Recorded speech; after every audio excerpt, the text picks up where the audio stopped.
Hello, j'espère que vous allez superbement bien, un peu l'ambiance plage. Peut-être que certains d'entre vous d'ailleurs sont déjà en vacances. Peut-être que d'autres préparent leurs vacances. Et puis peut-être qu'il y a tout un paquet aussi d'entrepreneurs comme moi qui travaillent encore. Voilà, j'espère que vous allez superbement bien. Dites-moi quand vous êtes là, faites-moi un petit coucou.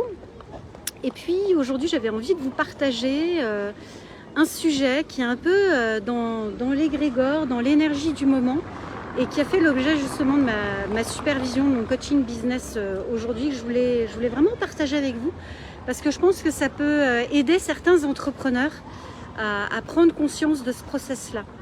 Je me suis rendu compte que dans mes différents challenges de maman, de femme, d'entrepreneur, surtout là, cette période estivale où j'ai un jeune collégien qui n'est pas en vacances, on n'a pas la possibilité de laisser les enfants aux grands-parents.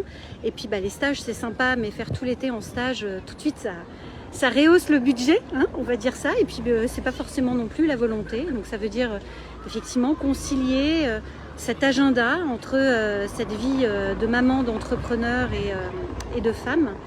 Et un élément sur lequel, pour moi, c'était compliqué à un moment donné, c'était cette sensation de ne pas avoir l'énergie pour. Soit j'ai l'énergie pour le business, soit j'ai l'énergie pour les enfants, mais de ne pas tenir les deux en fait. De ne pas trouver cet équilibre au cours d'une journée, au cours d'une semaine, de cadencer et de tenir ces différentes énergies.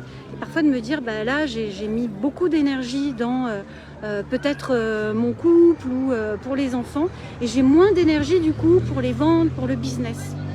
Et en fait ce dont j'ai pris conscience et qui aujourd'hui m'aide, c'est d'arrêter de me prendre la tête et de processer assez rapidement, c'est-à-dire d'identifier qu'est-ce qui fait que je suis bloquée sur une situation, et puis tout de suite de passer à l'action et d'avancer, d'arrêter de réfléchir à la meilleure action, à la meilleure situation, à la meilleure posture, parce que de toute façon il n'y en a pas, il n'y a que des expériences, mais juste de se dire tiens, dans cette situation, par exemple spécifiquement, les enfants sont à la maison, j'ai des rendez-vous professionnels, comment je pose un cadre clair et strict pour pouvoir moi faire mon travail et eux les laisser en autonomie sans qu'il y ait de débordement.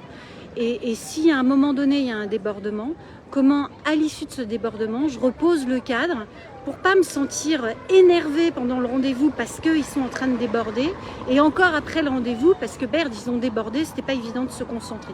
Comment rapidement shifter d'une situation à une autre pour mettre son énergie systématiquement au bon moment, au bon endroit et rester focus.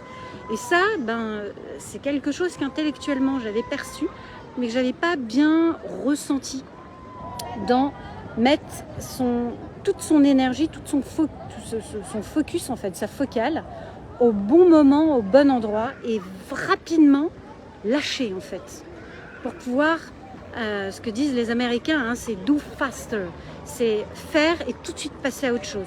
Mais pas bâcler, prendre le temps d'être dans l'instant, dans ce que ça renvoie, dans les résonances sur lesquelles ça peut faire écho, et passer à l'action pour avancer, pour tout de suite passer à autre chose et pas sentir cette énergie qui englue ou qui stagne.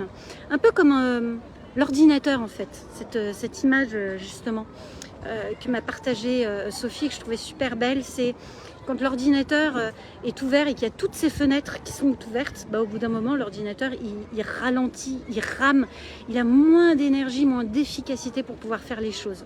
Et comment régulièrement, je ne laisse pas toutes ces fenêtres ouvertes dans ma tête, mais dès qu'il y en a une, je la traite, je la ferme. Je prends l'autre, je la traite, je la ferme. Et ça permet justement d'avoir cette agilité, cette fluidité, et surtout, en tous les cas chez moi, de mon point de vue, c'est ce flow, cette énergie qui est constante, et pas la sensation de se dire putain je me fais bouffer, je me fais pomper mon énergie, je suis fatiguée, j'ai plus l'énergie de faire ce qui doit être important pour moi, que ce soit au niveau perso ou au niveau pro. Voilà, dites-moi comment ça résonne pour vous ça, parce que je trouve que c'est un gros shift, surtout avec tout ce que j'entends en ce moment. Je suis fatiguée, j'ai pas l'énergie pour. Est-ce que vous retrouvez dans ce process justement, dans cette manière de gérer les choses, et comment ça fait écho chez vous? Dites-le moi, je serais ravie de lire votre feedback là-dessus. Et bien sur ce, je reprends ma casquette de maman. Belle soirée, à très vite, ciao ciao.